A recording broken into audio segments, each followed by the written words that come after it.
النهاردة بقى معانا الكفتة المشوية بطعم وتتبيلة الحاتي، طبعا حلوة جدا وهتاخد بقى ريحة الفحم كده. طريقتها سهلة وبسيطة، بصوا من جوه تحفة. تعالوا نشوف مع بعض الطريقة. معايا هنا 400 جرام من اللحمة المفرومة، وعندنا هنا ربع كوباية من فول الصويا. طبعا بنجيبه من عند العطار بقى، ننقعه كده ربع ساعة ولا حاجة، وبعد كده نفرمه كده لحد ما يتفرم معايا خالص ويبقى بالشكل ده كده. وعندنا هنا بصلايه كده متوسطه مبشوره، فصلنا منها طبعا ميه البصل عن التفل كده بتاعها. والبهارات بتاعتنا بقى معانا ملح وبهارات كفته و7 بهارات بتاعت اللحمه المشكله كده، ومعانا فلفل اسود ومعانا شطه. وطبعا بنجيب كل حاجه كده معلقه صغيره منها ما عدا الشطه رشه كده، ونص معلقه من التوم البودر والبصل البودر وكربوناتو او بيكنج باودر وبابريكا وكمون.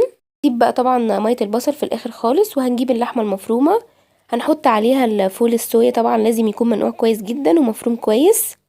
وهنحط بشر البصل والتوابل بتاعتنا بقى نحطها برضو كلها كده. وهنجيب جوزة الطيب، طبعا هنبشرها كده بشر خفيف، ولو عندكم مطحونة تحطوا رشة منها كده او ربع معلقة صغيرة. طبعا جوزة الطيب بتديها طعم رائع جدا. هنبدأ بقى نخلطهم ببعض كده وكأننا بنعجن بقى يعني عجينة كده. طبعا لازم نخلطهم ببعض كويس ونخلي اللحمة كده ماسكة في التوابل مش مفرولة خالص، كلهم كده يبقوا حتة واحدة وما يبقاش فيه تكتلات لحمة في الخلطة بتاعتنا.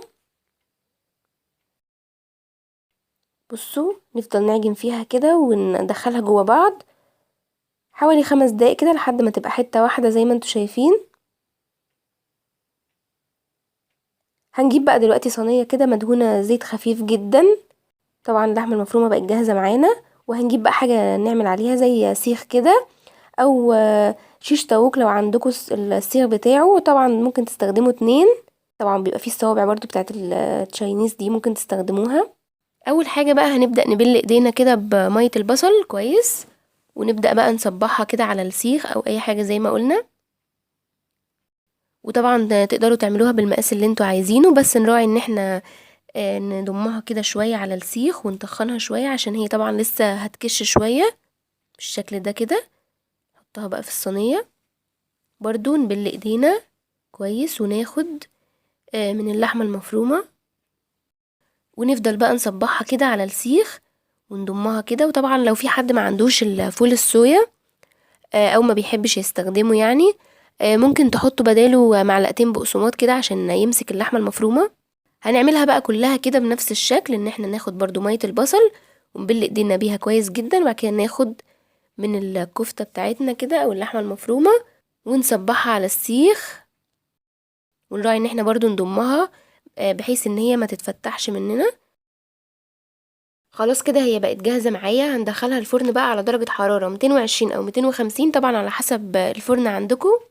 هنسيبها في الفرن ربع ساعة كده، وطبعا هنشقر عليها كده. هي استوت، هنفصل طبعا الغاز او الكهرباء، وهنجيب بقى حتة فويل كده وفيها فحماية وهنحط عليها نقطة زيت، وهنقفل بقى الفرن عليها كده شوية، هنسيبها 5 دقايق كده تاخد ريحة الفحم. اهي خلاص بعد ما طلعت من الفرن طبعا تحفة وطعمها جميل جدا. طبعا لو عملتوها وجربتوها بالطريقة دي مش هتشتروها من بره تاني خالص. ما تنسوش طبعا تعملوا لنا اشتراك لقناة لايف من مطبخ لولو، ولايك وشير للفيديو، وبالهنا والشفا، وشكرا على متابعتكم.